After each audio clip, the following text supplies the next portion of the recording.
donc cet après-midi, donc je suis Patrick Roth, je suis le secrétaire général de la SACD. Et cet après-midi, on a un temps d'échange avec France Télévisions. Et donc Manuel Alduy, le grand responsable du cinéma à France Télévisions, Valérie Boyer, la directrice générale de France 2 Cinéma, et Cécile Négret, la directrice générale de France 3 Cinéma, ne peut pas être avec nous parce qu'à Cannes, de temps en temps, il y a des projections. Et comme France Télévisions est un grand financeur du cinéma français, il arrive qu'ils aient des projections, des films qu'ils financent, qui soient sélectionnés à Cannes. Et il y en a beaucoup. Je pense que Manuel et Valérie reviendront sur le sujet. Et ce que je voulais juste dire en propos introductif, c'est que pour les autrices et les auteurs, pour la SACD, on sait le rôle essentiel que joue France Télévisions dans le financement du cinéma et plus généralement des séries et des documentaires en France. Et c'est pour ça qu'on est complètement au soutien de toutes les démarches qui visent à conforter l'audiovisuel public malgré les critiques peu étayées. Et donc, je pense que Manuel vous dira que si vous avez le temps après Cannes, vous pourrez lire un magnifique document de 130 pages qui démontre ligne à ligne et qui met en évidence ligne à ligne toutes les faiblesses du rapport à l'oncle. Mais cet après-midi, on n'est pas là pour ça. Et donc, France Télévisions va nous présenter sa stratégie dans le cinéma, sa vision du cinéma. Et ce qui est une évidence, mais ça va mieux en le disant, France Télévisions joue un rôle clé dans le financement du cinéma. Canal+ aussi, on parle beaucoup de Canal+, mais France Télévisions joue un rôle clé.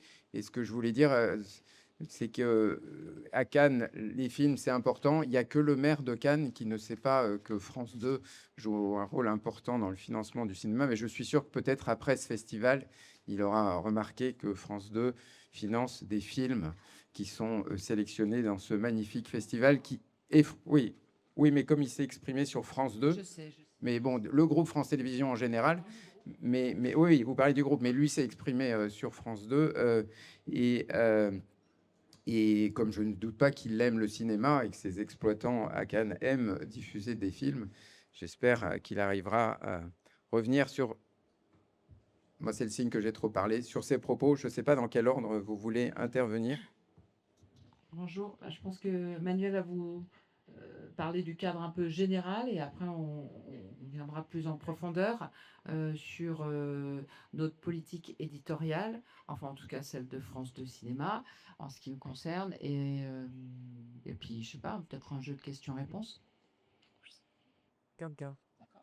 Ouais, se met- Que la lumière. Voilà.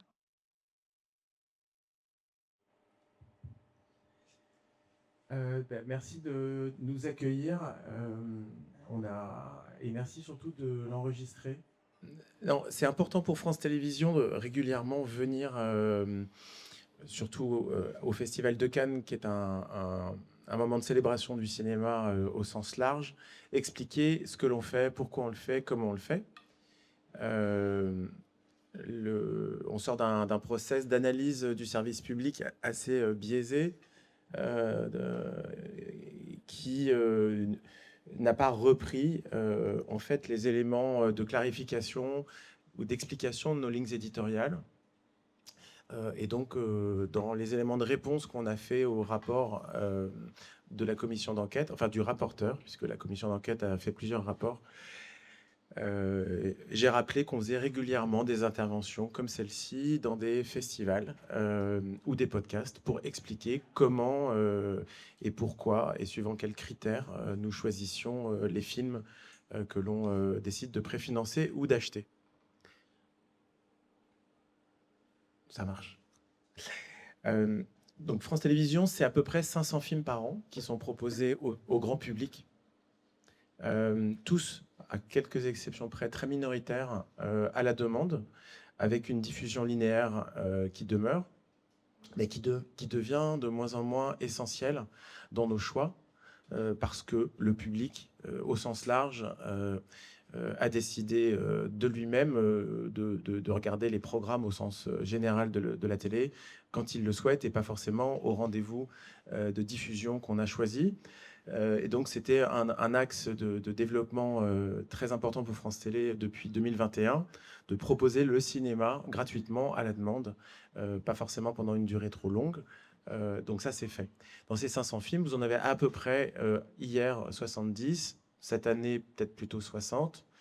L'année prochaine, 2027, j'en sais rien, parce que nous n'avons pas de trajectoire budgétaire qui nous permette d'anticiper combien on sera en mesure d'investir dans le cinéma, qui sont des coproductions, des films qu'on a choisis sur scénario. Les 3 axes qui nous intéressent dans les films, aussi bien dans les films qui sont achetés que dans ceux que l'on choisit sur scénario, pour ne pas être redondant avec ce qu'expliquera Valérie dans quelques instants, en fait, ils sont les suivants.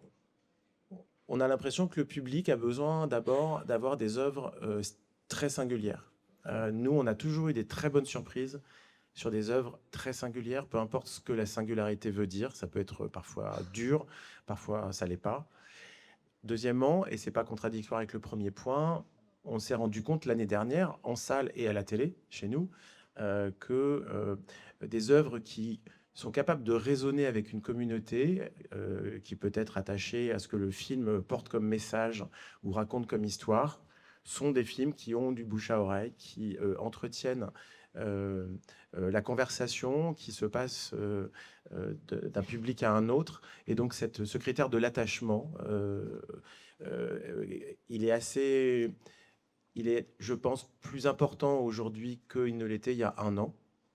Nous, par exemple, l'année dernière, en salle de cinéma, on a eu des films en début d'année comme Vingt Dieux, ou même Un ours dans le Jura, donc Un ours dans le Jura très singulier dans son registre, Vingt Dieux, film sans aucun casting familier, beaucoup plus territorial et authentique.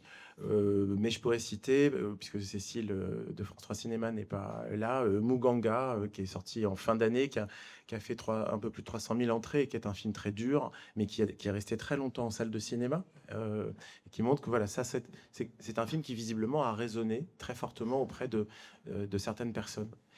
Et puis la troisième composante, qui est peut-être la plus difficile pour France Télévisions, c'est les films rassurants. La période est globalement très anxiogène, pardon. Ouais, anxieuse. En fait, bon, elle nous fait flipper pour plein de raisons différentes. Et donc, on a besoin aussi dans le cinéma d'amener des films qui rassurent ou qui rassurent. Par exemple, la France Télé, c'est plutôt en acquisition. On a ce qu'on appelle des films doudous. On sait que le public les a peut-être déjà vus 25 fois, mais ils vont se remettre à les regarder. Ils vont repasser un bon moment ensemble. Il ne faut pas qu'on les rince à la télévision, etc. Bon. Et donc ça, c'est un peu nos 3 piliers. Vous comprenez que ce n'est pas des piliers qu'on va trouver dans chaque film, mais qui peuvent, peu importe la nature, la typologie éditoriale de l'œuvre, nous aider à faire le tri dans nos choix. Je ne sais pas si c'est moi qui ai déclenché les cloches. Et donc, c'est un peu notre ligne. L'offre de France Télé, je rajoute un élément structurant. Donc, on s'appuie sur ces 3 piliers aussi parce que la force du diffuseur linéaire, elle s'est énormément affaiblie ces dernières années. Ce n'est pas spécifique à France Télé. Toutes les chaînes de télévision font des audiences toujours très fortes, mais qui sont en baisse quand on regarde juste la diffusion télé. Deuxièmement, ce qui se passe en salle de cinéma, c'est un point assez important qu'on a dû répéter pendant la commission d'enquête parlementaire. Ce qui se passe en salle, pour nous, c'est très important, mais ce n'est pas déterminant. Nous, on est très attachés à la salle de cinéma. Le cinéma pour France Télé, c'est un genre culturel différent de tous les autres genres de programmes que nous avons, parce qu'il existe indépendamment de France Télévisions. Il porte une promesse culturelle qu'aucun autre programme de France Télé porte. Et donc, on est très attaché à la salle parce que c'est ça qui incarne le lancement du film. Mais, pour se rassurer entre nous, on a de très beaux succès d'audience, de public, de gens qui regardent. Ils ne sont pas forcés de regarder. 2 ans après, avec cette chronologie des médias un peu obsolète, très rassurant sur des films qui, parfois, n'ont fait vraiment aucune entrée. Et donc, on a eu tout un combat presque culturel ou politique ces derniers mois et même depuis à peu près 2 ans pour essayer d'expliquer à celles et ceux qui critiquent les films dès qu'ils sortent en salle quand ils n'ont pas fait X entrées que c'est pas grave, calmez-vous, pas de panique morale, le film va trouver son public sur la distance. Depuis le Covid, pour faire une espèce d'avoir un peu une césure temporelle, cette désynchronisation entre ce qui se passe à la télévision au sens large, hein, je mets le replay avec, et la salle 2 ans avant ou 3 ans avant, elle est réelle. L'année dernière, on a diffusé beaucoup de films qui n'avaient pas franchi le cap des 100 000 entrées et qui ont quand même fait 2 millions de téléspectateurs chacun sur nos antennes, ce qui est un très joli score en valeur absolue. Donc, attachement à la salle, mais il ne faut pas se tromper, ce qui est important pour nous, c'est comment on éditorialise l'ensemble de l'offre. Aujourd'hui, ces 500 films, ils ne sont pas tous pareils. Vous en avez à peu près 70% qui sont des films, au moins, qui sont des films vraiment art et essai, avec une très belle vitrine linéaire qui s'appelle France 4, qui diffuse environ 150 films par an, et qui est l'endroit depuis presque un an, depuis juin 2025, où on peut tester toutes sortes de propositions. On a commencé avec des programmations quotidiennes pendant Cannes il y a 3 ans, 4 ans, et après on a créé des rendez-vous hebdomadaires. Il y en a 2 aujourd'hui, parfois 3 sur cette chaîne. France 4 incarne exactement, donc je l'incarne volontairement à travers une chaîne, puisque c'est une chaîne qui a été ciblée comme devant disparaître pour certains. C'est une vitrine très importante du cinéma art et essai, qu'il soit préfinancé par France Télé ou acheté auprès des distributeurs français. Et on ne diffuse que des films en prime time, c'est-à-dire à 21h, donc un horaire de grande écoute avec le replay derrière. Si je sors un peu de cette logique de chaîne, nous avons à peu près un quart de notre cinéma qui est du patrimoine rassurant. Je reviens sur mon critère. Et sinon, ensuite, notre objectif reste de servir tous les publics, c'est-à-dire de n'exclure aucun style d'histoire, aucun talent, aucune forme de casting, aucun registre, sous réserve de la réglementation en matière de protection des jeunes publics, qui peut nous créer quelques difficultés. Mais par exemple, à Cannes, le film Sanguine, qui était en projection de minuit la semaine dernière, ça a quand même été un préachat de France Télé. Donc, de temps en temps, on peut même aller dans le genre horrifique pour se divertir et décrire et tendre la main à un public qui est pas le naturel. On a expliqué déjà, je vous invite vraiment à lire le rapport sur le rapport. Donc, je suis désolé, c'est 124 pages, mais je sais pas, faites une recherche par mots-clés. Vous verrez, le cinéma n'est pas mentionné si souvent. Je me suis trompé sur le nombre de pages. Ouais, t'as dit 130. Ouais. Mais bon, 124, c'était déjà long à écrire. Hein. Ça a été. Je suis déjà saboté. Bon, j'ai rappelé dans notre réponse nos grands paramètres. On cherche des films populaires, on cherche des films sociétaux, on accompagne des films de cinéastes, hommes ou femmes. On a un quota de réalisatrices parce que nous voulons aller vers la parité entre les films réalisés ou co-réalisés par des femmes et ceux réalisés ou co-réalisés par des hommes. On pourra y revenir s'il y a des questions. On a toutes sortes après de paramètres. Je ne vais pas rentrer trop dans le détail parce que Valérie peut très bien l'incarner à travers ce qu'elle fait sur France 2 Cinéma. Et si vous avez des questions, je rebondis. Alors, nous, on ne fait pas 500 films par an, mais une trentaine. Ça varie un peu selon les années, avec un spectre très large qui va du film qu'on espère grand public, dans le choix du scénario, jusqu'à des films beaucoup plus auteurs. Nous nous donnons certains objectifs, à savoir de nourrir à peu près pour la moitié notre antenne, à savoir les films du dimanche soir, qui ne sont pas que des films doudous, mais qu'on espère un peu soit très fort ou singulier. On prend des risques, on y reviendra. Je pourrais vous citer quelques exemples. Enfin, la programmation nous suit et prend des risques, bien sûr. Je maîtrise pas la programmation. Et puis, donc le film du dimanche soir, et puis les films du mardi ou mercredi, qui est une case, c'est ou l'un ou l'autre, hein, c'est pas quand même mardi et mercredi, qui est une case pour des films beaucoup plus sociétaux, pour vous citer un exemple, le film de Valérie Donzelli qui a dû être diffusé l'année dernière, L'amour et les forêts, voilà, pour illustrer cette case, qui peut de temps en temps d'ailleurs éditorialement faire, enfin, un débat peut faire suite au film, mais c'est absolument pas systématique. Voilà, bon, une case plus sociétale. Donc, la moitié de nos films pour nourrir notre antenne. Vous allez rien apprendre si je vous dis qu'on a quand même moins d'argent. Et moi, j'ai vu l'évolution très concrètement entre l'antenne, notre antenne alors après, c'est des films qui peuvent aller sur France 3 et vice-versa, bien sûr. Notre antenne, les acquisitions ayant moins d'argent qu'il y a une quinzaine d'années, forcément, notre antenne s'appuie davantage sur les films que France 2 et France 3, bien sûr, coproduisent. L'autre moitié, ce sont des films beaucoup plus auteurs, avec pour certains un public beaucoup plus exigeant. Je pourrais vous citer des exemples.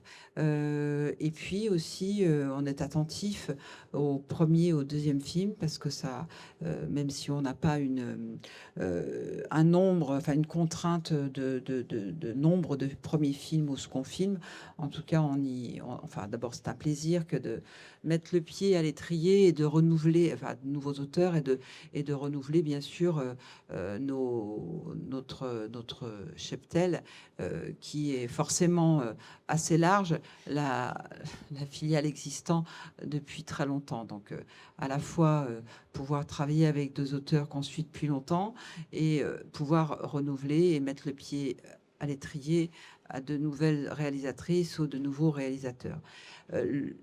Cette année à Cannes, on va dire que ça la sélection, enfin, c'est pas nous qui la maîtrisons bien sûr, mais illustre un peu comme chaque année d'ailleurs.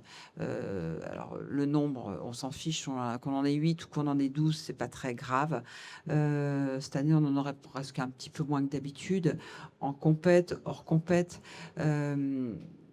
le film d'ouverture de Pierre Salvadori illustre mes propos. C'est à la fois un film, je trouve, de très bonne qualité française, d'un auteur-réalisateur qu'on suit depuis de nombreux films, avec un casting quand même assez prestigieux. Voilà, donc ça c'est un film pour l'antenne de qualité dont on est assez fier dans un premier temps et friand dans un deuxième, bien sûr. Après, on a des films beaucoup plus auteurs. On a 2 films très auteurs cette année, voire même très, très auteurs. Le 3e film d'Arthur Harari qui s'appelle L'Inconnu, qui a été projeté hier. Et le 2e film d'Emmanuel Mar qui s'appelle Notre Salut, un film historique assez personnel, puisqu'il y parle de son grand-père qui était dans une sous-préfecture à Vichy, tout simplement. Bon, bref, donc c'est pas De Gaulle, mais c'est un film d'auteur intéressant. C'est un 2e film. Voilà, ça, c'est les films très auteurs qu'on peut faire. Alors, il y a des films un peu du milieu, là aussi historiques. C'est un peu à la mode en ce moment, mais c'est pas grave. Le prochain film de Lucas Dont, c'est la première fois que on choisit un film de Lucas Dont qui s'appelle Coward, titre provisoire, voilà, qui se passe pendant la Première Guerre mondiale.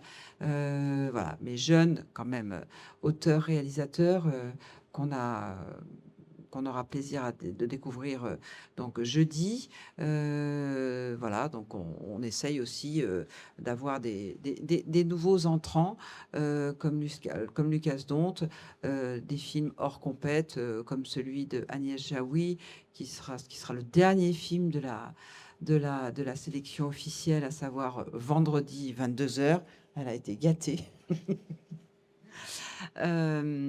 Voilà, donc des films à la fois grand public et beaucoup plus auteurs, avec une attention particulière sur les premiers et deuxièmes films aussi, et puis des sujets singuliers qu'on peut suivre avec, comme le disait Manuel, une crainte en amont sur ce que les films peuvent faire à l'antenne. Je vous citerai un exemple qui n'est pas tout à fait récent, mais pas très vieux, avec Le règne animal, où on s'est essayé à un auteur, c'est un deuxième film, un autre, on n'avait pas fait le premier d'ailleurs, mais bon, c'est pas une évidence sur scénario. On voit que le réalisateur, l'auteur-réalisateur veut vraiment tenter quelque chose, et nous, ça nous plaît d'aller dans cette typologie de film très singulier, qu'on n'arrive d'ailleurs pas à mettre dans une case particulièrement, mais c'est pas grave, et qui ont du mal à trouver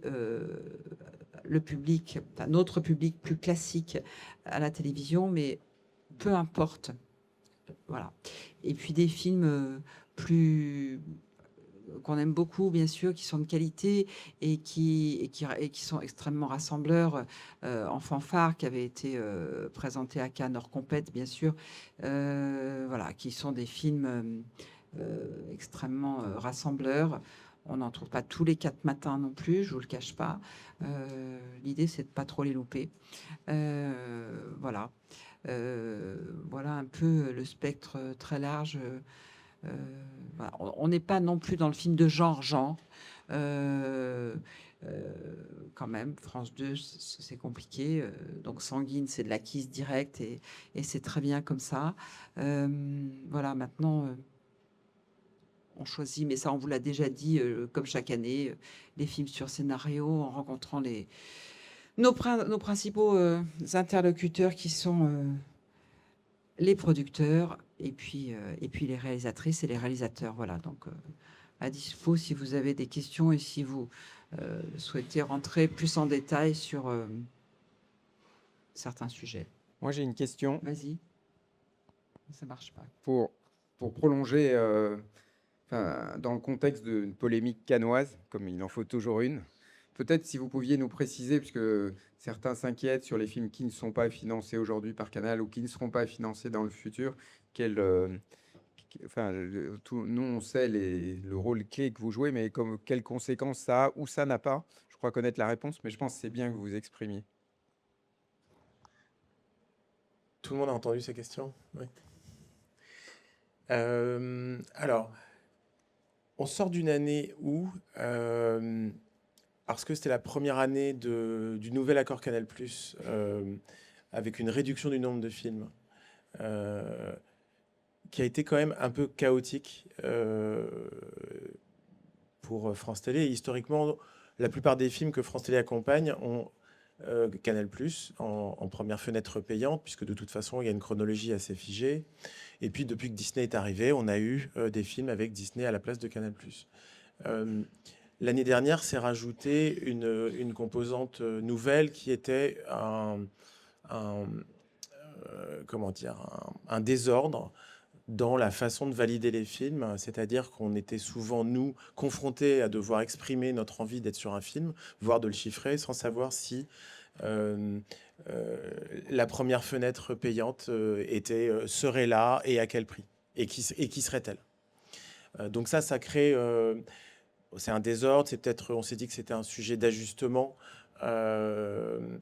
Le groupe Canal+, enfin le périmètre de l'accord du groupe Canal+, si on le compare à ce qui se faisait il y a 4-5 ans, ça couvrait Canal, Ciné+, OCS. Depuis, tout ça s'est restructuré et c'est très bien qu'il y ait eu cet accord. Mais la volumétrie de films accompagnés a franchement chuté et Disney+ est arrivé. Bon, donc, on s'est dit que c'était une année de transition. On a quand même décidé d'accompagner des films, de les choisir, de les présenter en comité quand on pensait qu'ils étaient importants pour France Télévisions, parce que la ligne éditoriale du service public ne peut pas être la ligne du groupe Bolloré. Nous, on a une ligne qui est de couvrir tous les publics, que tous les films aient leur place. Le plus difficile, en fait, c'est de choisir. Les refus sont très nombreux, mais c'est vraiment on doit faire en sorte que notre menu, même si certains films déçoivent ou hérissent certains publics et pas d'autres, on essaye d'en avoir pour tout le monde. pas forcément tout le monde devant chaque film, mais que tout le monde se sente représenté dans les styles de films, les goûts de cinéma que France Télé propose. Bon, donc on ne peut pas suivre la ligne éditoriale d'un autre diffuseur préalable en chronologie que le nôtre, que nous. Et ça, c'est quand même assez important. Deuxièmement, c'est ajouter un autre problème, c'est que les films qui ont été particulièrement fragilisés, nous semble-t-il, on attendra des statistiques du CNC plus complètes, mais elles viennent toujours avec un petit temps de retard, le temps la collecte des données se fasse. On a eu le sentiment que c'était particulièrement les films dits du milieu, budgétairement parlant, donc entre 3-4 millions d'euros et 7-8, qui étaient les plus fragilisés parce que le marché est économiquement plus polarisé qu'avant. Les très gros films se financent très facilement. Et ensuite, il y a des films beaucoup moins chers qui arrivent avec toutes leurs contraintes et leurs difficultés à se financer aussi. Mais c'est le milieu. Trop gros pour être chez les petits, trop petit pour être chez les gros qui a souffert. Ensuite, vous rajoutez la tribune de début de festival, les annonces du week-end, enfin de dimanche matin. On a raison de plus pour dire qu'on peut toujours financer un film en tant que France Télévisions sans qu'il y ait Canal+ avant. C'est pas une menace, hein, c'est un constat, on l'a déjà fait, on le refera.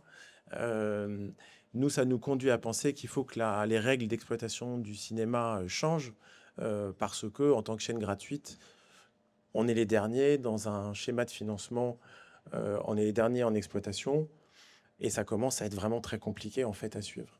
Je ne cherche pas à lancer un débat. La chronologie, c'est un mariage. Si quelqu'un n'a plus envie d'être dedans, bah, ça s'appelle un divorce. Donc voilà. Je ne sais pas si je réponds à ta question. C'est pas un mariage à deux, la chronologie. C'est un mariage polygame, oui, on est plusieurs. Voilà. Mais c'est un mariage qui tombe quand il manque un des médias. Chronologie des médias. Oui, Soudan. Oui, moi j'ai une question qui va dans le même sens que la vôtre. Vous avez commencé à dire qu'on vivait dans un monde qui fait un peu flipper. Et moi je vous avoue que depuis dimanche, enfin c'est pas que depuis dimanche, mais ce matin il y a eu un truc encore plus qui m'avait flippé, d'organisations professionnelles qui se proposent d'être les médiateurs entre les signataires et les équipes de Canal+. Du coup, ça, je me dis, ça inquiète encore plus. Vous êtes un service public. Votre logo, il devrait être applaudi dans les salles, mais voilà, ça devrait faire un drama. Oui, bien évidemment. Hein. Mais je peux dire, ouais. Quand on défend l'hôpital public, l'école publique, enfin en tout cas, je pense que c'est le meilleur moyen de ne pas foncer dans le mur et que du coup il y a à défendre, nous aussi en tant que réalisateurs, le service public que vous représentez. Et la question elle est peut-être naïve, mais je dis il y a 40 ans on faisait 100 Canal+. Et est-ce que la place en fait du service public dans le cinéma, elle pouvait fabriquer en gros qu'est-ce qui s'est passé, quel manque j'imagine un manque de moyens, une réduction de moyens. Et dans un peu moins d'un an, on aura une élection présidentielle à haut risque là aussi. Et quand on parle de Canal+, hein, on parle bien évidemment de Monsieur Bolloré, qui a un projet civilisationnel pour la société, donc c'est-à-dire de quelque chose de fascisant. Je suis désolée, je l'ai fait de rire. Oui. Mais en gros, est-ce que le groupe est attentif à ça, s'il y a des inquiétudes, et est-ce que la situation d'une vie rêvée d'avant Canal+, qu'est-ce qu'il faudrait pour ça? La question elle est peut-être très naïve. Je vais juste dire, comme ça laissera un peu de temps à Manuel et Valérie pour vous répondre. Mais un des gros sujets, au-delà des questions politiques que vous abordez, c'est le financement de l'audiovisuel public. Et nous, à la SACD, on a milité, on a de manière très très forte contre la décision du président Macron de supprimer la redevance audiovisuelle. Et c'est une erreur qui fragilise, indépendamment de toute vision politique, pour ou contre le service public. Cette disparition d'une taxe affectée, ça remet dans le débat chaque année de choisir s'il y a telle somme pour France Télévisions ou telle somme pour les armées ou telle somme pour l'école, ou qui sont aussi des dépenses importantes. Alors qu'avec la redevance audiovisuelle telle qu'elle existait et qui concourait à l'essentiel du financement public de France Télévisions, ça permettait, c'était pas tout garanti. France Télévisions n'avait pas une visibilité. Tu as raison, il faut que je regarde par là. France Télévisions n'avait pas une visibilité dans le détail sur ses ressources, mais au moins avait une visibilité. Et là, depuis 2 ans, France Télévisions voit ses ressources publiques baisser. Avant la présidentielle, il y aura d'autres décisions budgétaires qui structureront déjà au moins le prochain festival de Cannes. Ça sera les décisions prises par l'actuel gouvernement, enfin, ou en tout cas celui qui sera en poste à l'automne. Et donc le France Télévisions, je pense que vous savez ce que vous allez dire maintenant, mais a aussi besoin d'un soutien politique sur ses missions, mais aussi d'un financement qui est à la hauteur des missions qu'on lui confie. Je vais rester. Il faut que je regarde droit. Alors, nous, on ne veut pas politiser le sujet. On veut rester sur des fondamentaux économiques. C'est-à-dire que le service public, il est au service de tout le monde. C'est un enjeu pour la création cinématographique, mais aussi audiovisuelle, de souveraineté culturelle. Un diffuseur gratuit, il peut toujours... Moi, je l'ai fait pendant des années. On peut toujours trouver des films américains ou des séries américaines à la place de ce qu'on fait. Donc, on dit ça de façon vraiment le plus simple possible à la représentation nationale. On est là pour travailler pour tout le monde et faire des œuvres avec tout le monde. Le sujet qu'on peut avoir aujourd'hui avec le groupe Canal+, et dans son ensemble, l'ensemble de ce groupe, c'est-à-dire son actionnaire et toute la galaxie, il est différent, mais il reste assez économique. Et il a 2 niveaux. On a eu le sentiment qu'il voulait nous affaiblir économiquement, mais là, je vous le dis comme si je travaillais pour le privé. Et donc ça nous interroge, parce qu'on n'avait pas le sentiment d'être en concurrence économique directe, vu le nombre de films qu'on fait ensemble avec ce groupe.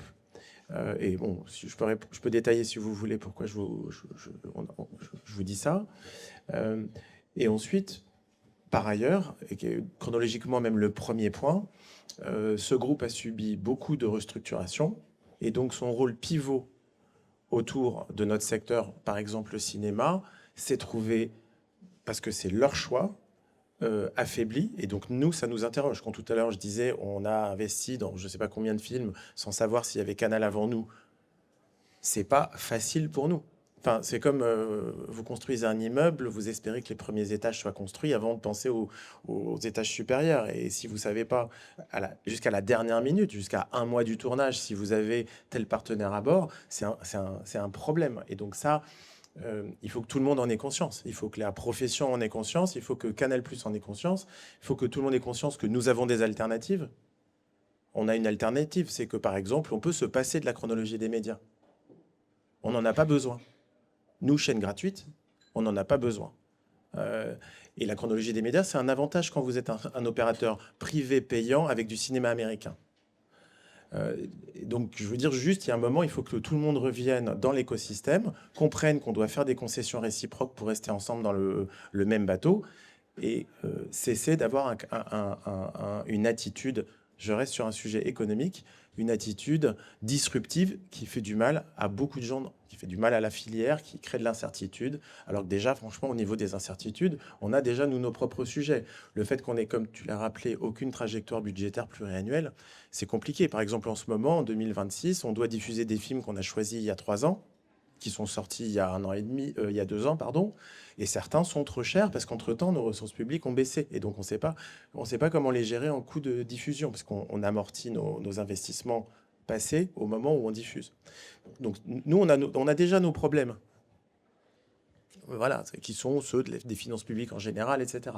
On n'a pas besoin, en plus de cette espèce de guerre interne qui est incompréhensible. Mais s'il doit y avoir une guerre, très franchement, on sait où on peut faire mal, on n'est pas obligé d'être solidaire, on peut divorcer, voilà. Donc je ne réponds pas à votre question qui avait un aspect politique que je comprends. Je ne sais pas si on peut revenir à avant. Avant, le service public, il y a 30 ans, ne finançait pas sur scénario autant de films. On n'était pas dans l'audiovisuel d'aujourd'hui, on n'avait pas les plateformes, c'était vraiment, voilà, je sais pas comment, enfin moi, voilà, de toute façon, on est aujourd'hui, donc voilà, on est aujourd'hui, et c'est plutôt où on va demain. Bah là, on est dans un moment de conflictualité entre opérateurs économiques. Mais je sais pas si vous avez fait venir des streamers, pas ici. Bon, bah eux, ils vont vous dire d'autres choses avec leur point de vue. C'est que ils font pas tant de films que ça parce que ça leur convient peut-être pas. Enfin voilà, on a chacun on a un objet social dans nos sociétés. On doit faire certaines choses. Et quand on sent que ça gratte et qu'on n'y arrive plus, bah on doit réagir. Donc là, c'est une réaction qui n'est pas forcément, qui correspond pas exactement à ce que vous attendiez, mais voilà. Enfin, pour l'instant, c'est ma réponse. Oui, j'ai une question parce que c'est assez étonnant. Ça fait deux débats, un avec Delphine Ernotte et un avec vous, où vous dites qu'on peut se passer de la chronologie des médias. C'est ce que vous dites. Ouais.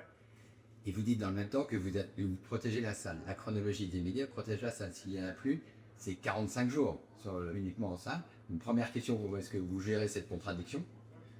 Et deuxième question, se remettre un peu les grandes masses. Canal finance 170 millions d'euros par an, soit 17% du milliard qui est dans. Vous en financez 60 et vous allez descendre à 55. Ça. Donc comment est-ce qu'on peut laisser imaginer qu'on peut remplacer Canal? Bah, en fait, parce que moi, je pose pas la question du même point de vue. Déjà, moi, j'ai pas besoin de 177 films. Ou 140 ou 120. On en cofinance soit une soixantaine. Donc la vraie question pour France Télé, c'est cette soixantaine-là, demain, c'est lesquels? Ah, mais vous pourrez pas être à bord des très gros films comme L'Amour Roufle. Malheureusement, j'ai plus l'argent. Est-ce qu'on peut faire des films sans Canal+ et juste une fenêtre gratuite? Bah, théoriquement, si on les diffusait plus tôt, oui, parce qu'ils seraient plus intéressants que pour nous. Donc, réfléchir à... Ce que je veux dire... Non, messieurs, on n'en est pas là du tout. Là, notre état aujourd'hui, c'est de dire la chronologie, c'est un mariage à plusieurs. Donc, il faut qu'on en ait tous envie. Ça ne veut pas dire que ce n'est pas le meilleur modèle, ça a toujours été... Enfin, vraiment, c'est un très bon modèle. Mais quand ça devient trop compliqué à vivre, pour les raisons autres que la chronologie que j'évoquais, bah, il faut le dire qu'on n'y arrive plus. Ensuite, la salle de cinéma, nous, on veut la protéger. Dans la loi, elle est protégée jusqu'à 4 mois. Donc, en fait, si jamais on ne se met pas d'accord sur la chrono d'après, la salle est protégée. C'est que les diffuseurs qui vont se faire la guerre, et là, littéralement, les uns contre les autres. En série, je m'occupe de séries pour France Télé qui ne sont pas majoritaires dans le panorama de la fiction française de France Télé, mais qui sont celles qu'on fait avec d'autres diffuseurs, donc parfois des diffuseurs étrangers, souvent avec des streamers. On se met d'accord. Vous avez une série qui s'appelle Lucky Luke sur Disney+. Nous aurons cette série dans quelques mois. On s'est mis d'accord de gré à gré.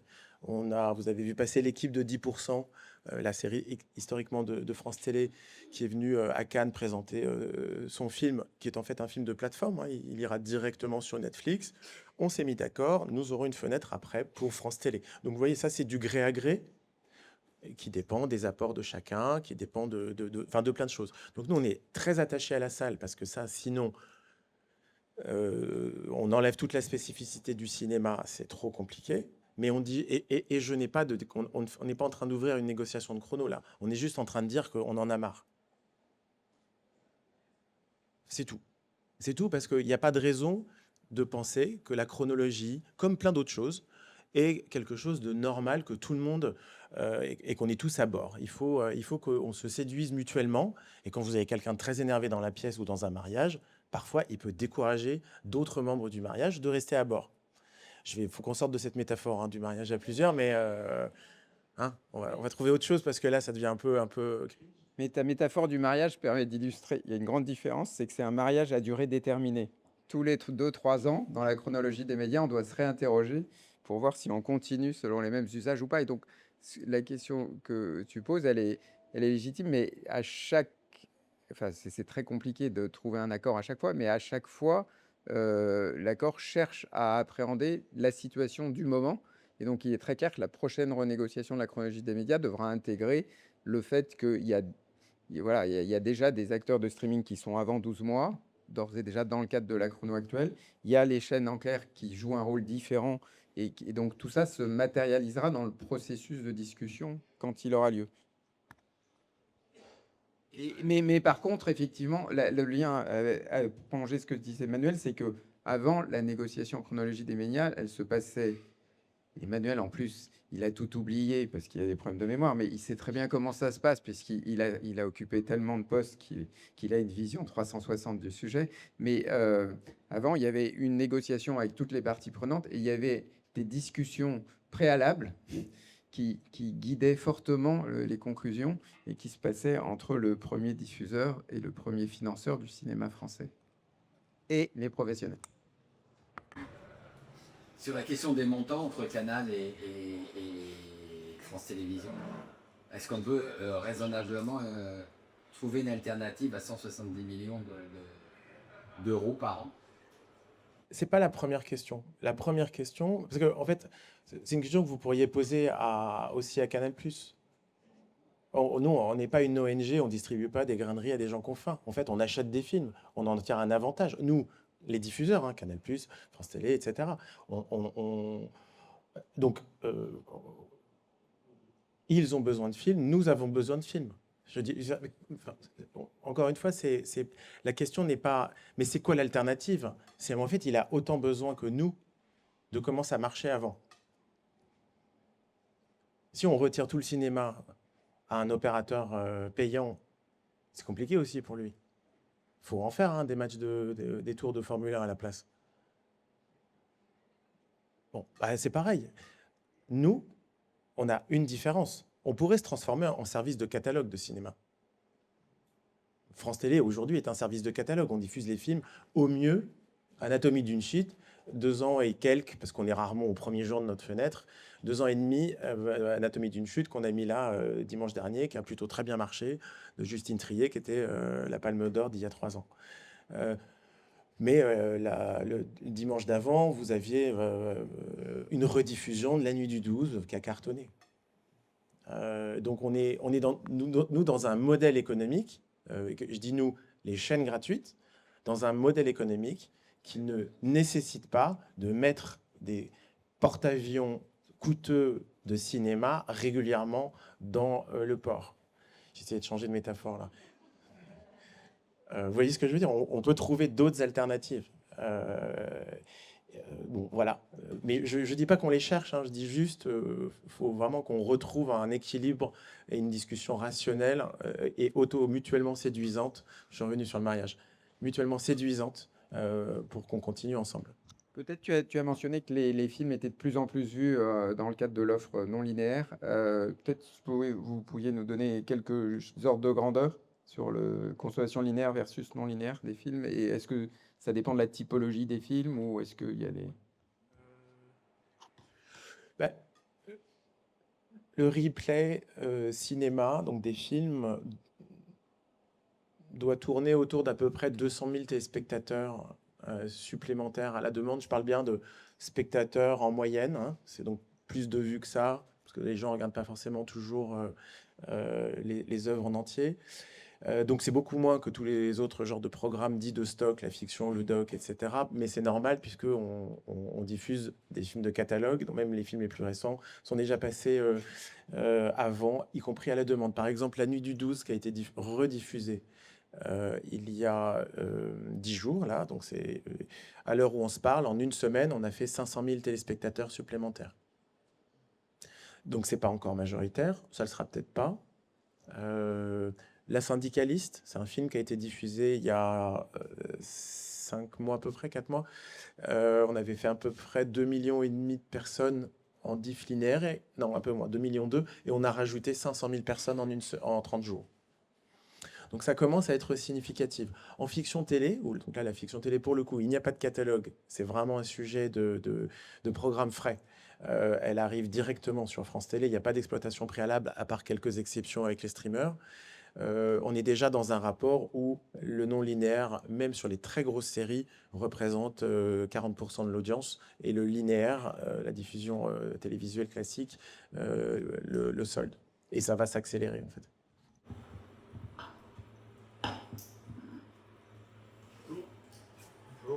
Justement, en termes de public, est-ce que j'imagine que vous savez si c'est le même public qui est en linéaire ou en non linéaire? Et du coup, est-ce que justement ça ne permet pas d'y cocher d'autres types de cuisine, peut-être en linéaire avant, ça pose ensuite question sur quel film programmer en linéaire par rapport aux zones linéaires, voire peut-être pourquoi pas être en préfinancement sur des œuvres qui seraient au moins diffusées en zone linéaire. Alors, le préfinancement étant le mode d'intervention le plus coûteux pour un groupe comme le nôtre, on le réserve, et je pense que ça durera quand même, en tout cas à brève échéance, c'est sûr, pendant encore un certain temps, on le réserve aux œuvres dont on pense qu'elles peuvent et elles doivent avoir les expositions les plus larges. Même pour un film d'auteur, intimiste, etc., on ne va pas le préacheter si on ne pense pas qu'il peut aller au moins sur France 4. Il faut qu'il ait le combo complet. Deuxièmement, le public en non linéaire est légèrement plus jeune, on gagne 10 ans. Et en fait, cet écart s'accroît parce que ceux qui n'ont pas compris qu'il y avait le replay sont vraiment des gens de plus en plus âgés. Je suis désolé de le dire, mais c'est vraiment... Donc quand on nous dit « Oh là là, vos audiences vieillissent », non, c'est pas ça. C'est que les seules personnes qui sont juste devant l'écran de télé à heure dite, c'est vraiment l'EHPAD. De tout le monde de moins de 70 ans en France sait qu'il y a du replay et regarde en replay. Donc on a notre âge moyen à la demande qui monte un peu et l'âge linéaire qui monte énormément. Mais on gagne naturellement en fait Enfin, on gagne une décennie à peu près en âge moyen. Voilà.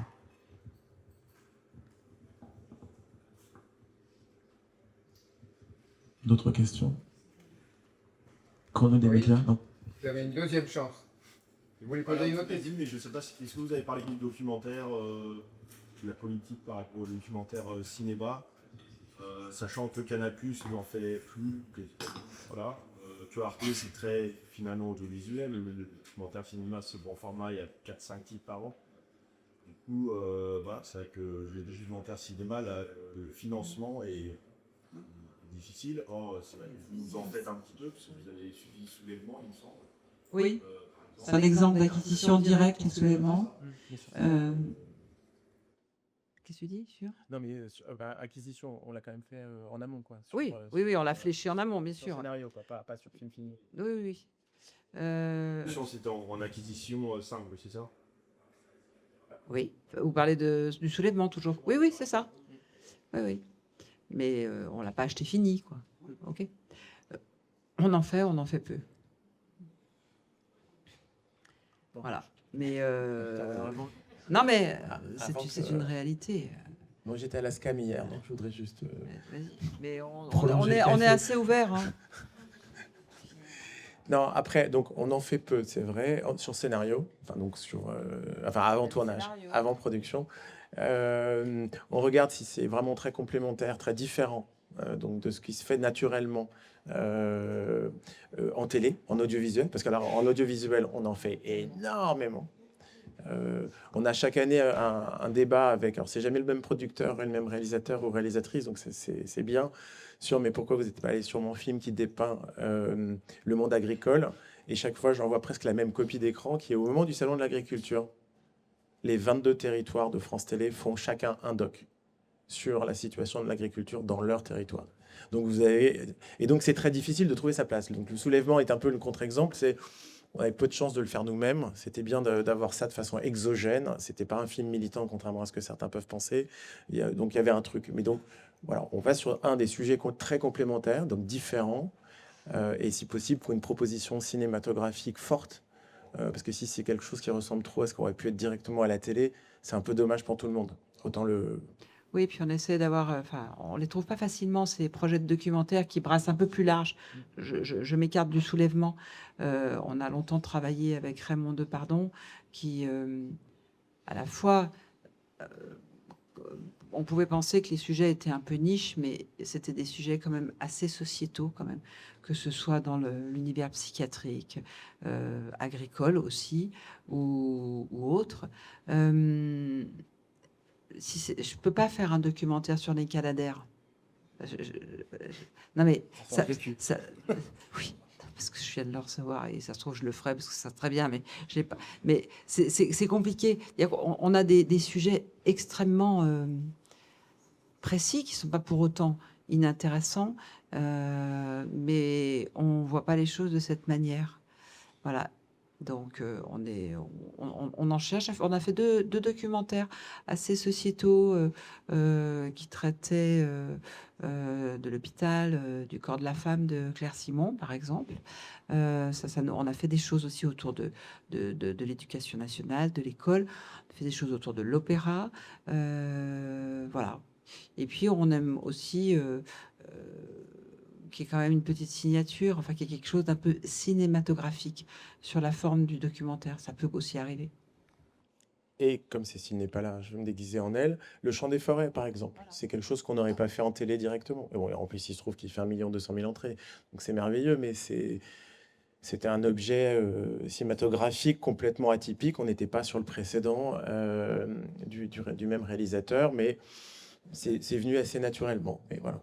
Oui, on l'avait fait il y a très longtemps. C'était un peu le premier d'une longue série qu'on n'a pas forcément fait d'ailleurs, qui était le film de Cyril Dion, enfin Mélanie Laurent et Cyril Dion, qui s'appelait Demain. On avait fait effectivement à l'époque plus d'1 million d'entrées. Bon, voilà, parce qu'on trouve que c'est des thématiques qui sont sociétales, un peu larges. Enfin, voilà, tous les documentaires font pas plus d'1 million d'entrées. Et est-ce que vous pouvez nous dire un mot de politique dans le domaine du court-métrage ? Je vais remplacer donc Christophe Taudière, qui n'est pas avec nous. On n'est pas très nombreux, en contrairement à ce que pensent certains. Tu peux jouer à tous les postes. Donc, au sein de la direction du cinéma, vous avez le pôle court-métrage, donc qui est dirigé par Christophe Taudière, avec Aurélie Chenet et Gauthier Rejoux,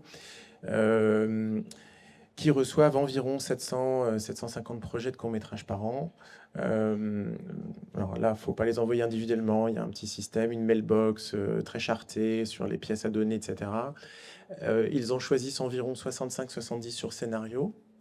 On essaye d'avoir des courts-métrages qui ne dépassent pas trop les 20 minutes, parce qu'en fait, on travaille autour de 2 émissions hebdomadaires qui sont diffusées à la télé, et les cours ensuite individuellement sont sur notre plateforme naturellement, et ces émissions tournent autour d'1 heure. Donc si vous avez des cours qui font les 35, 40, 50 minutes, ça commence à être compliqué. C'est l'endroit, c'est vraiment notre recherche et développement de la création cinématographique.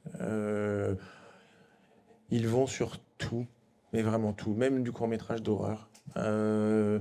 Du sociétal, de l'animation, du court-métrage documentaire.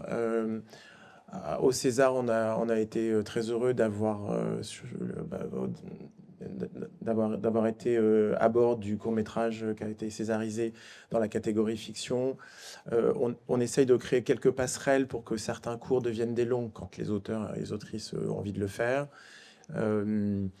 Et la volumétrie, donc 65 à peu près, choisis sur scénario, une petite trentaine rajoutée, donc ça fait une centaine de courts-métrages par an, et qui sont rythmés ensuite en termes d'éditorialisation par des événements extérieurs. Cannes en est un, la collection Adami, Clermont-Ferrand, le Off-Court de Trouville, Court-Métrange, etc. Donc il y a à peu près une opération par mois. Voilà, donc c'est très varié. Et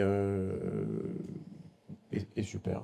Voilà. Alors c'est dans nos obligations audiovisuelles, donc c'est même sanctuarisé. Nous dépensons 1,5 million d'euros par an dans le court-métrage français, et c'est 1 200 € la minute. Ça, vous savez tout. Merci de cette précision.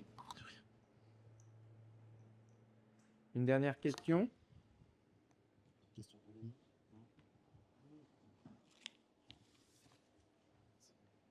Le mariage vous a tué. Le mariage de Figaro. Moi, j'ai une dernière Oui, question, bah, peut-être.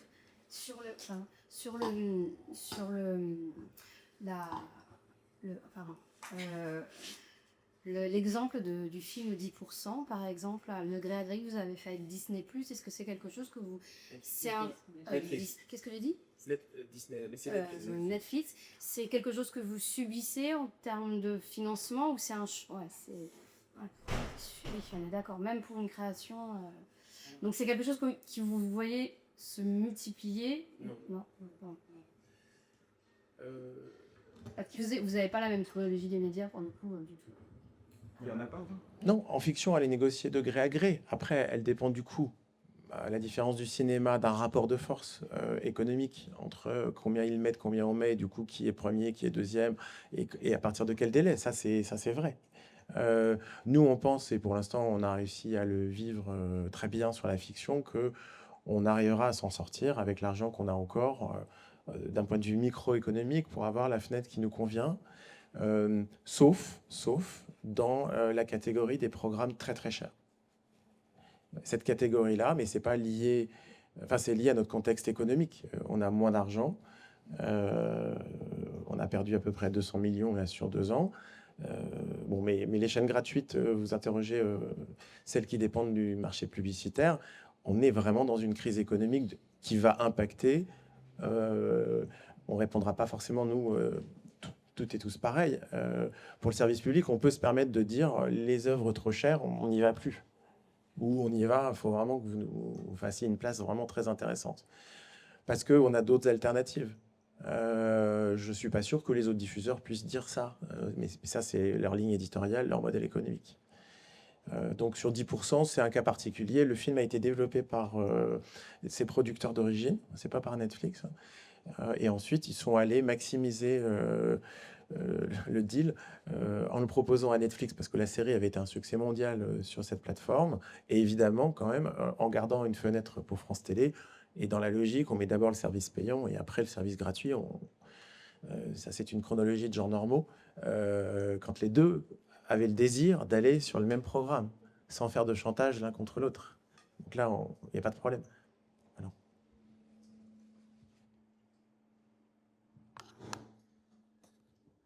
Merci Manuel, merci Valérie. Mais voilà, c'est toujours un plaisir pour les autrices et les auteurs de vous écouter chaque année à Cannes ou à Paris. C'est votre accueil.